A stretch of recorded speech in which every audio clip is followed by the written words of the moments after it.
الحمد لله نحمده ونستعينه ونستغفره ونعوذ بالله من شرور أنفسنا ومن سيئات أعمالنا من يهده الله فلا مضل له ومن يضلله فلا هادي له ونشهد أن لا إله إلا الله وحده لا شريك له ونشهد أن محمدًا عبده ورسوله يا أيها الذين آمنوا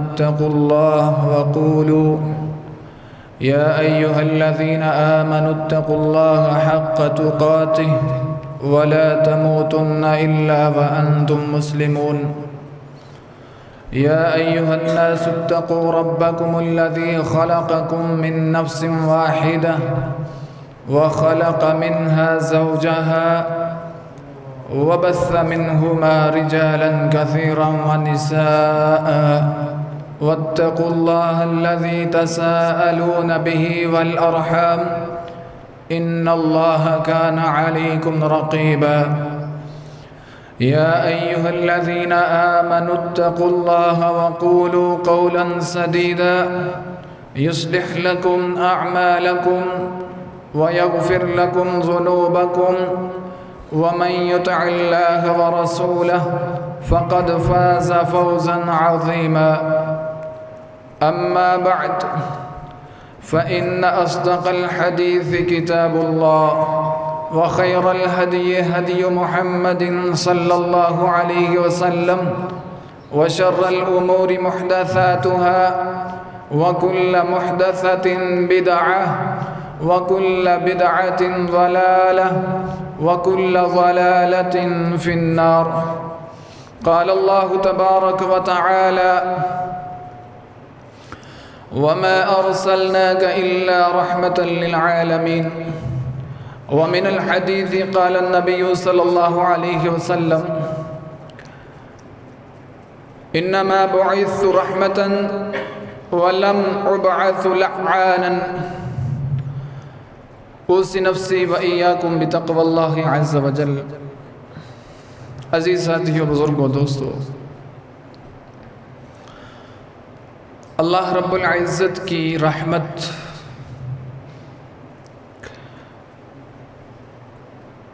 یہ ایک ایسی نعمت ہے کہ جس کی دنیا میں کوئی مثال ہی نہیں، لیکن اللہ رب العزت نے اپنی اس رحمت کی مثال ماں کی محبت سے دی ہے۔ اللہ رب العزت نے اپنی رحمت کی مثال ماں کی محبت سے دی ہے، اور اس کے اندر حکمت عملی یا پھر اس کی لاجک یوں کہا جا سکتا ہے کہ جو ماں کی محبت ہے اپنے بیٹے سے،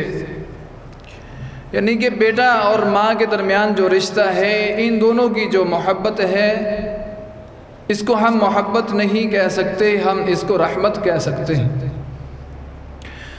محبت اور رحمت میں یہ فرق ہوتا ہے۔ محبت جہاں پر کی جاتی ہے وہاں پر کوئی نہ کوئی ذاتی مفاد، کوئی مطلب، یا وہاں کوئی نہ کوئی ہمیں غرض ہوتی ہے،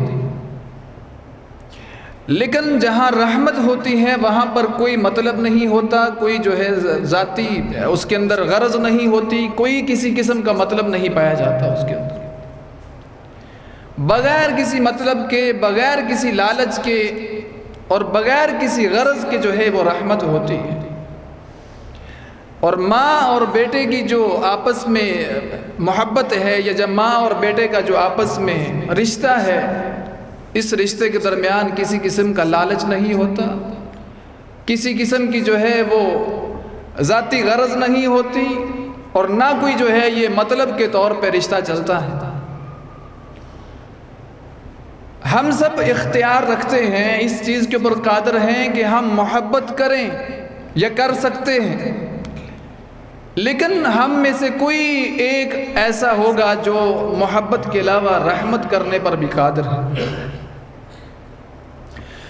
اللہ رب العزت نے اپنی اس رحمت کی مثال ماں کے رشتے سے دی ہے، لیکن وہ رحمت صرف ایک درجہ کی رحمت ہے جو ماں اپنے بیٹے سے محبت کرتی ہے، لیکن اللہ رب العزت اپنے بندے سے اس سے کئی گنا جو ہے بڑھ کے محبت کرتے ہیں، پیار کرتے ہیں۔ اللہ رب العزت کی اس رحمت کی مثال، عظیم مثال اگر دیکھنی ہے ہم نے دنیا میں، تو یہ رمضان مبارک کا ہمارے پاس مہینہ ہے۔ جیسے میں یہ مہینہ شروع ہوتا ہے، اللہ رب العزت جہنم کے دروازے بند کر دیتے ہیں، اللہ رب العزت شیاطین کو جو ہے وہ بند کر دیتے ہیں، شیاطین کو جکڑ دیتے ہیں، جنت کے دروازے کھول دیے جاتے ہیں، ایک نیکی کے اجر کو جو ہے وہ بڑھا دیا جاتا ہے، ہر طرف رحمت ہی رحمت ہے، بہار ہی بہار ہے۔ یہ اللہ رب العزت کی رحمت کی عظیم مثال ہے ہمارے پاس، کہ کوئی عذاب نہیں ہے، کوئی اللہ رب العزت کی ناراضگی نہیں اس مہینے کے اندر، اللہ رب العزت کی رحمت ہی رحمت ہر طرف نظر آتی ہے۔ تو یہی رحمت کے سلسلہ میں اللہ رب العزت نے اپنے پیغمبر سیدنا محمد صلی اللہ علیہ وسلم کو بھی رحمت بنا کر کے بھیجا، فرمایا وَمَا أَرْسَلْنَاكَ إِلَّا رَحْمَةً لِّلْعَالَمِينَ۔ ہم نے آپ کو، اپنے پیغمبر سے فرمایا، ہم نے آپ کو تمام جہانوں کے لیے جو ہے وہ رحمت بنا کر کے بھیجا ہے۔ اور پھر یہاں یہ رحمت کا مطلب سمجھ آتا ہے کہ ایک نبی یا ایک پیغمبر اور اس کی قوم یا اس کے امتی کے درمیان جو اللہ رب العزت نے رشتہ قائم کیا ہے، اس رشتے کے درمیان بھی کوئی مطلب نہیں ہوتا، کوئی لالچ نہیں ہوتا۔ نبی کریم صلی اللہ علیہ وسلم نے اپنی زندگی گزار دی اس اسلام کی نشر و اشاعت میں، اپنی قوم کو جہنم سے بچاتے بچاتے آخری لمحات تک بھی جو ہے آپ صلی اللہ علیہ وسلم ہر انسان کے پاس، ہر مشرک کے پاس جانے کی کوشش کرتے کہ اس کی آخری سانسیں چل رہی ہیں، اس کے دروازے پر جاتے کہ شاید آخری لمحات میں اللہ تعالیٰ اس کو ہدایت دیں اور یہ جہنم کی آگ سے بچ سکے۔ اور اس چیز کے اندر ہمیں کوئی لالچ یا آپ صلی اللہ علیہ وسلم کی اس کام سے کوئی مطلب، ایسا کچھ نہیں۔ اپنے قوم کے لیے ایک درد ہے، ایک تکلیف ہے، جس طرح ماں اپنے بیٹے کے لیے ایک تکلیف رکھتی ہے، اور اس میں کوئی لالچ نہیں ہوتا، کوئی ذاتی غرض نہیں ہوتی۔ اللہ رب العزت نے ایک پیغمبر اور اس کی قوم کے درمیان یا اس کے امتی کے درمیان جو رشتہ بنایا ہے، یہ بھی بغیر لالچ کے، بغیر مطلب کے یہ رشتہ ہے۔ اور اس کی آپ صلی اللہ علیہ وسلم کی زندگی سے ہمیں بہت عظیم عظیم جو ہے وہ مثالیں ملتی ہیں۔ کہ ایک دفعہ آپ صلی اللہ علیہ وسلم سے کہا گیا، صحیح مسلم کی روایت ہے کہ اے اللہ کے رسول صلی اللہ علیہ وسلم، آپ مشرکین کے لیے بد دعا کرتے، بد دعا کے لیے کہا گیا، تو آپ صلی اللہ علیہ وسلم نے فرمایا انما بعثت رحمتا وَلَمْ أُبْعَثْ لَعَانًا، مجھے جو ہے وہ اللہ رب العزت نے رحمت بنا کر کے بھیجا ہے، لوگوں کے اوپر لعنت کرنے والا نہیں بنا کر کے بھیجا گیا، یا لعنت بھیجنے والا بنا کر کے نہیں بھیجا گیا۔ ایک دفعہ یہ بھی صحیح مسلم کی روایت ہے، ابو موسیٰ الاشعری رضی اللہ تعالیٰ عنہ اس کے راوی ہیں، بیان کرتے ہیں کہ نبی کریم صلی اللہ علیہ وسلم اپنے جو ہے وہ نام، اسماء مبارک جو ہے وہ بتا رہے تھے کہ انا محمد، انا احمد، اور پھر فرمایا کہ انا نبی الرحمہ، کہ اللہ رب العزت نے مجھے جو ہے وہ رحمت کا نبی بنا کر کے بھیجا ہے۔ اور یہ پیغمبر جو ہے مسلمانوں کے لیے بھی رحمت ہے اور کفار کے لیے بھی رحمت ہے۔ مسلمانوں کے لیے تو رحمت ہے، سمجھ میں آتی ہے، لیکن کفار کے لیے رحمت کیسے ہے؟ ایسے کہ نبی صلی اللہ علیہ وسلم نے جو اپنی زندگی میں راتوں کے قیام میں جو ہے پوری پوری راتیں مصلی پہ جو گزاری ہیں، اللہ رب العزت سے یہی تو دعائیں کرتے تھے کہ جس طرح پہلی قوموں کی شکلیں بگاڑ دی گئی، ان کے اوپر جو ہے وہ پتھروں کی بارشیں جو ہے برسائی گئی، اور ان کے اوپر اللہ تعالیٰ نے طرح طرح کے جو ہے عذاب نازل کیے، تو رسول اللہ صلی اللہ علیہ وسلم نے اپنی زندگی ساری اسی دعاؤں میں تو گزاری ہے کہ میری امت کے اوپر کوئی ایسا عذاب نہ آئے۔ تو آج جو کفار کے اوپر جو ہم دیکھتے ہیں کہ ان کے اوپر کوئی عذاب نہیں آتا، تو یہ نبی صلی اللہ علیہ وسلم ان کے لیے رحمت بنا کر کے بھیجے گئے ہیں، یہ ان کی برکت ہے، ان کی دعاؤں کی برکت ہے۔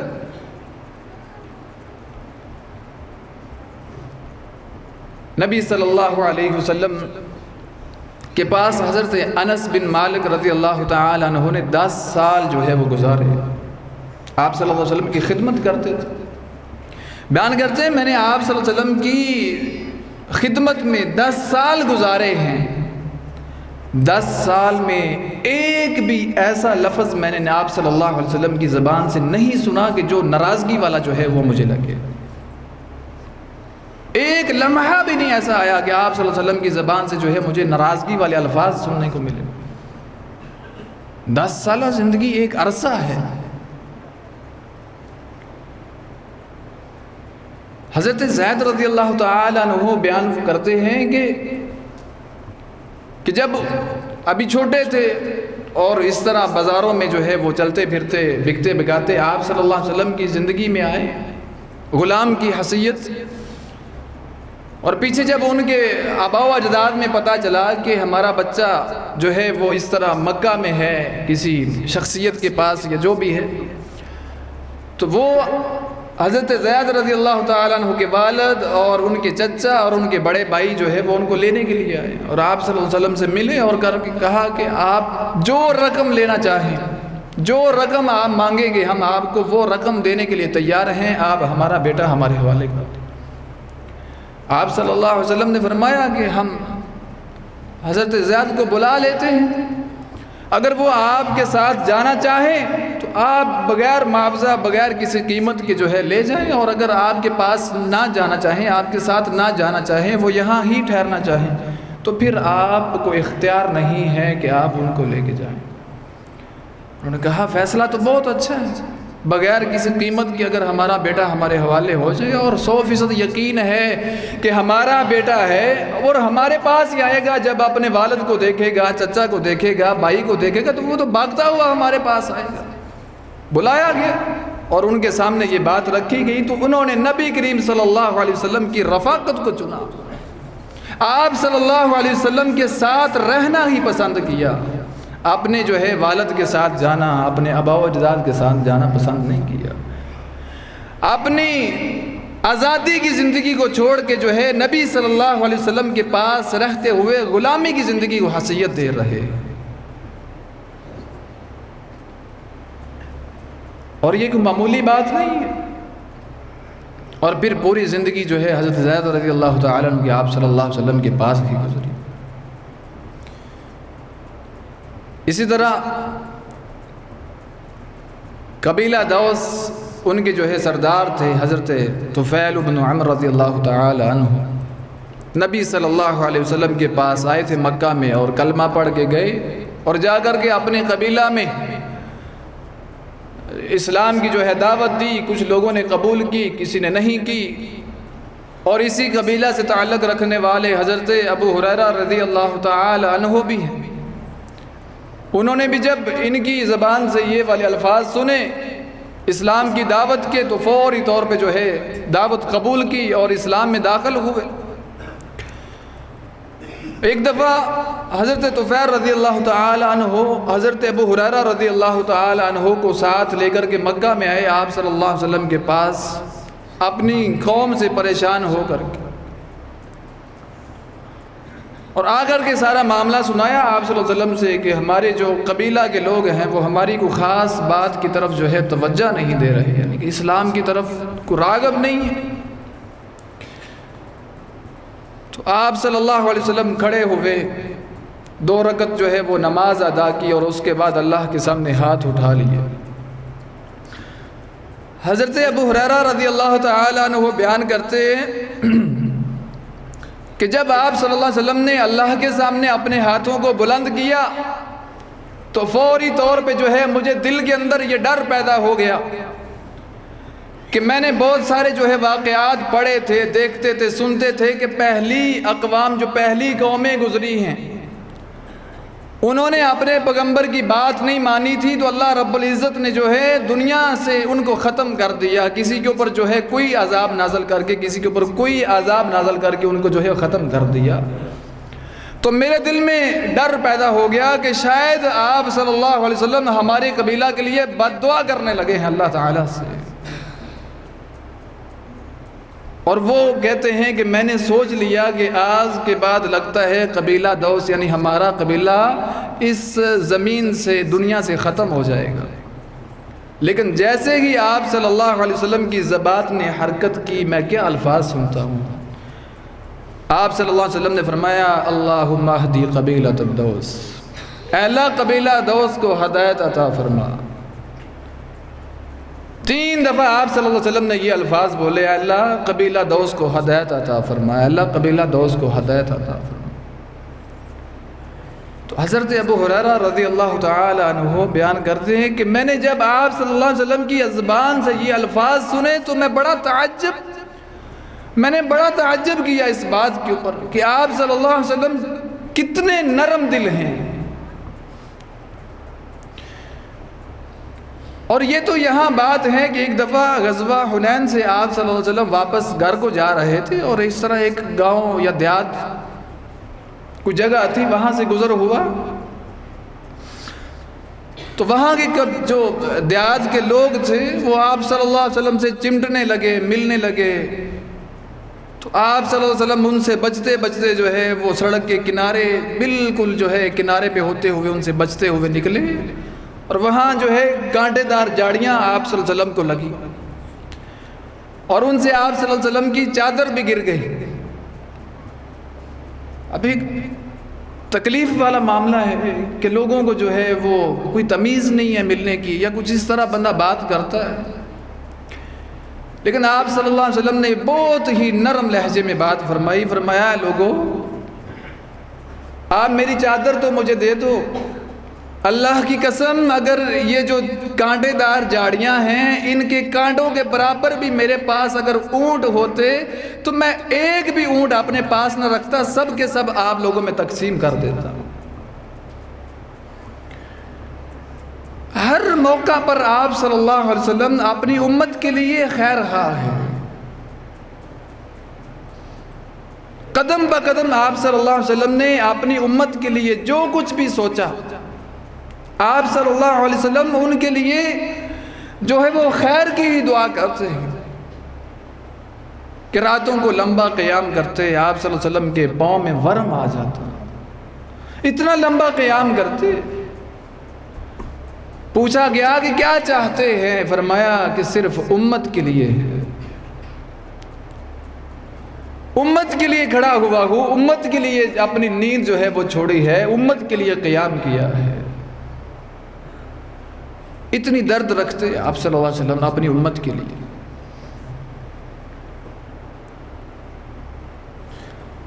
آپ صلی اللہ علیہ وسلم کی زندگی میں بہت ہی یعنی کہ آپ صلی اللہ علیہ وسلم کی وفات سے بہت دن قبل جو سب سے آخری قبیلہ جو ہے وہ مسلمان ہوتا ہے مدینہ کے قریب، بنو ثقیف کا قبیلہ ہے۔ یہ پورے علاقے میں جو ہے یہ ایک بہت طاقتور قبیلہ مانا جاتا تھا۔ مسلمانوں نے اس کے اوپر کئی بار جو ہے وہ حملہ کرنے کی کوشش کی لیکن کامیابی نہ مل سکی، اور تنگ بھی کرتے تھے۔ نبی صلی اللہ علیہ وسلم سے بھی ان کے بارے میں کہا گیا کہ اے اللہ کے رسول صلی اللہ علیہ وسلم ان کے لیے بڑی بد دعا کرتے ہیں۔ آپ صلی اللہ علیہ وسلم نے ان کے لیے بھی بد دعا نہیں بلکہ دعا کے لیے اپنے ہاتھوں کو اللہ کے سامنے بلند کیا، اور دعا کی چند دن ہی گزرے کہ یہ قبیلہ خود جو اتنے حملے کرنے کے بعد، اتنی کاوش کوشش کرنے کے بعد مسلمان نہیں ہوئے، خود ہی ان کے دل پھرے اور جو ہے وہ آپ صلی اللہ علیہ وسلم کے پاس کلمہ پڑھنے کے لیے آ گئے۔ آپ صلی اللہ علیہ وسلم کی زندگی کی آخری سانس تک بھی یہی کوشش تھی کہ جتنا بھی ہو سکے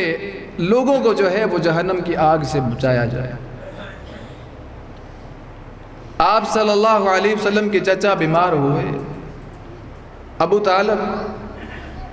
آپ صلی اللہ علیہ وسلم ان کے گھر تک گئے، ان کے پاس تک گئے، اور یہاں تک فرمایا کہ چچا جان اگر میرے کان میں بھی آپ کلمہ پڑھ دیں گے تو میں اللہ کے ہاں آپ کی سفارش ضرور کروں گا۔ اور یہ دل میں ایک تکلیف ہے ایک پیغمبر کے لیے اپنی امت پر۔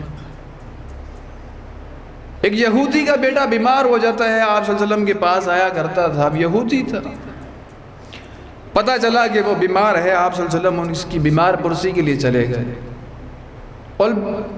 مرض الموت میں ہے، آپ صلی اللہ علیہ وسلم نے دیکھا اور سمجھ گئے،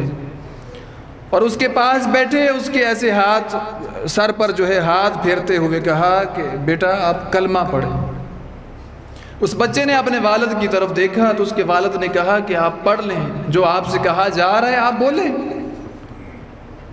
اس بچے نے کلمہ شروع کیا اور ساتھ ہی جو ہے اس کی جان نکل گئی۔ اب آپ صلی اللہ علیہ وسلم کے لیے ایک بہت جو ہے خوشی کا موقع ہے کہ میں نے ایک نفس جو ہے وہ جہنم کی آگ سے بچایا ہے۔ ایک اور یہودی کا جو ہے ایک میت لا کے رکھی گئی، آپ صلی اللہ علیہ وسلم کے پاس یہ کہا گیا آپ صلی اللہ علیہ وسلم سے کہ ایک یہودی جو ہے وہ فوت ہوا ہے، تو آپ صلی اللہ علیہ وسلم اس کے اوپر پریشان ہوتے۔ پوچھا گیا کہ آپ صلی اللہ علیہ وسلم کو اس کی موت پر کیا پریشانی ہے؟ آپ صلی اللہ علیہ وسلم نے بتایا کہ مجھے پریشانی اس بات کی ہے کہ میں اس کو جہنم کی آگ سے بچا نہیں سکا، یعنی کہ دائرہ اسلام میں داخل نہ کر سکا۔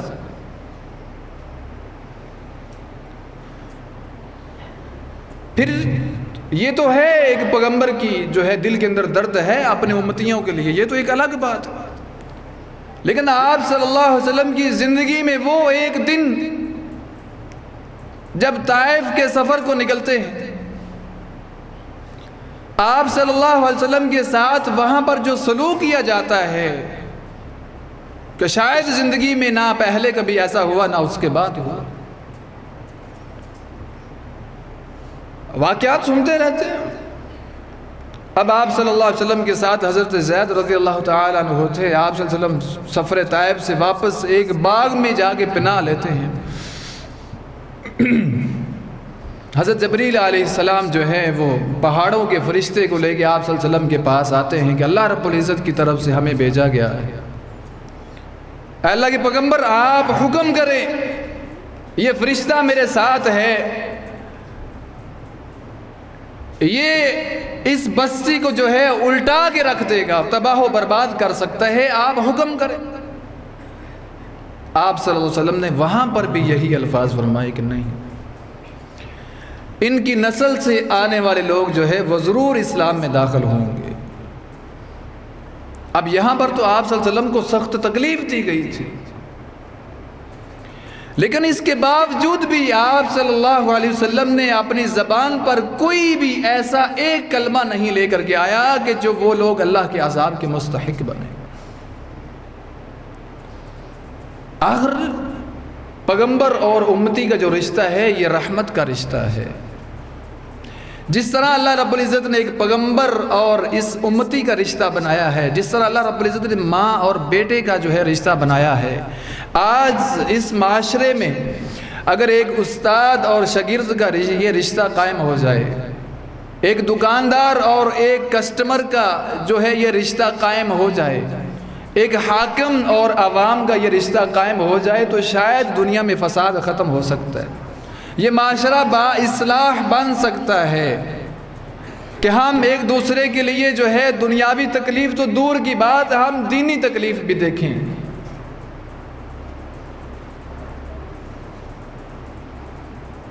نبی کریم صلی اللہ علیہ وسلم کے پاس جب فتح مکہ کا موقع تھا،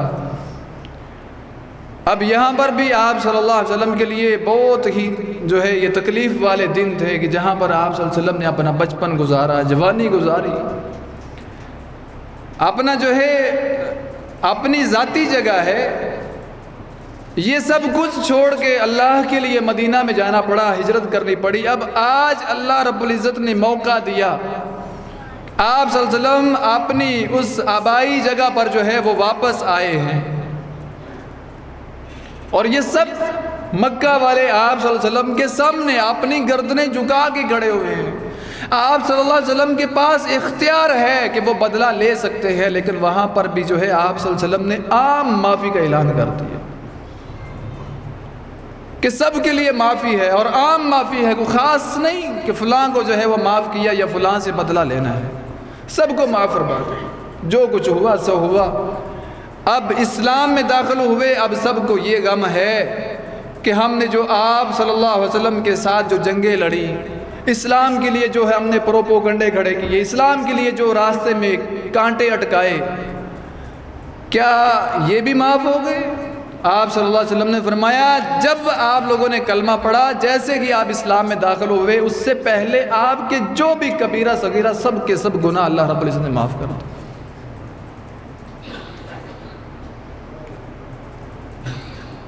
نبی کریم صلی اللہ علیہ وسلم اپنے صحابہ سے فرماتے ہیں کہ اللہ رب العزت نے دنیا میں جتنے بھی انبیاء مبعوث فرمائے ہیں، اللہ رب العزت نے ہر کسی نبی کو ایک ایسی دعا دی ہے، اختیار دیا ہے کہ اے میرے نبی، اے میرے پیغمبر، آپ مجھ سے جو بھی مانگیں گے، یہ والی دعا جو ہے اس کو میں کبھی بھی موڑوں گا نہیں۔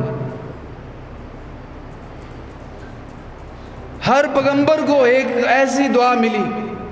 کہ ہر پیغمبر نے جو ہے وہ مانگی اور اللہ تعالیٰ نے اس کو قبول کیا۔ نبی صلی اللہ علیہ وسلم اپنے صحابہ سے فرماتے ہیں کہ میں نے وہ والی دعا جس کی قبولیت میں شک ہے ہی نہیں، اللہ رب العزت نے یعنی کہ ایک ایسا ہمیں سرپرائز دیا ہے، اور میں نے وہ دنیا میں نہیں مانگی، میں نے قیامت کے لیے رکھ دی ہے، اور قیامت کے دن وہ دعا جو ہے وہ میں اپنی امت کے حق میں سفارش کروں گا۔ اور مجھے اللہ تعالیٰ پر امید ہے کہ جس طرح اللہ رب العزت نے تمام انبیاء کی دعا کو قبول کیا، کیونکہ اللہ تعالیٰ نے خود فرمایا نا کہ میں نے یہ دعا دی ہے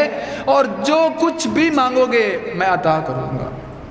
اور میں نے وہ دعا جو ہے اپنے امتیوں کی سفارش کے لیے رکھ دی ہے، اور کل قیامت کے دن میں اللہ تعالیٰ سے سفارش کروں گا، اور مجھے امید ہے کہ اللہ رب العزت میری اس دعا کو جو ہے وہ قبول کریں گے، یعنی کہ موڑیں گے نہیں۔ اب ایک اللہ رب العزت کی طرف سے اتنا بڑا اگر اختیار ملے کہ زندگی میں کچھ بھی مانگا جائے اللہ تعالیٰ دینے کے لیے تیار ہے، نبی کریم صلی اللہ علیہ وسلم نے وہاں پر بھی جو ہے اپنی امت کو جو ہے مقدم رکھا ہے، اپنی امت کے حق میں ہی سوچا ہے۔ اور پھر نبی کریم صلی اللہ علیہ وسلم نے فرمایا کہ جس طرح اللہ رب العزت حساب کتاب سے فارغ ہوں گے، جنت والے جو لوگ ہیں وہ جنت میں چلے جائیں گے، اور جہنم جانے والے جو ہے وہ جہنم چلے جائیں گے، اور وہاں پر بھی نبی صلی اللہ علیہ وسلم کو پتہ چلے گا کہ آپ صلی اللہ علیہ وسلم کے امتی جو ہے وہ کچھ جہنم میں ہیں، آپ صلی اللہ علیہ وسلم کے دل کے اندر جو ہے ابھی بے چینی ہے، بے سکونی ہے،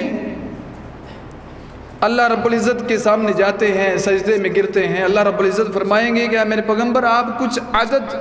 جو ہے وہ میرے سامنے رکھ دیں کہ آپ کتنے لوگوں کو جو ہے وہ لے کر کے جائیں گے، کچھ عدد خاص کر لیے جاتے ہیں، یعنی کچھ تعداد جو ہے وہ خاص کر لی جاتی ہے کہ اتنے لوگوں کو جو ہے جہنم سے نکال کے جنت میں لے جائیں۔ آپ صلی اللہ علیہ وسلم جو ہے وہ جہنم سے نکالتے ہیں اتنے مخصوص تعداد میں لوگوں کو جنت میں لے جاتے ہیں، لیکن بار بار پیچھے نظر ہے، ابھی بھی میری امت کے لوگ جو ہے وہ جہنم میں ہیں، ابھی بھی دل کے اندر بے سکونی لگی ہے، بے چینی ہے۔ اللہ رب العزت کے سامنے جو کہ جا دوبارہ سجدے میں گرتے، اللہ رب العزت فرمائیں گے میرے پیغمبر آپ جائیں جہنم کے اندر، آپ کی امت میں سے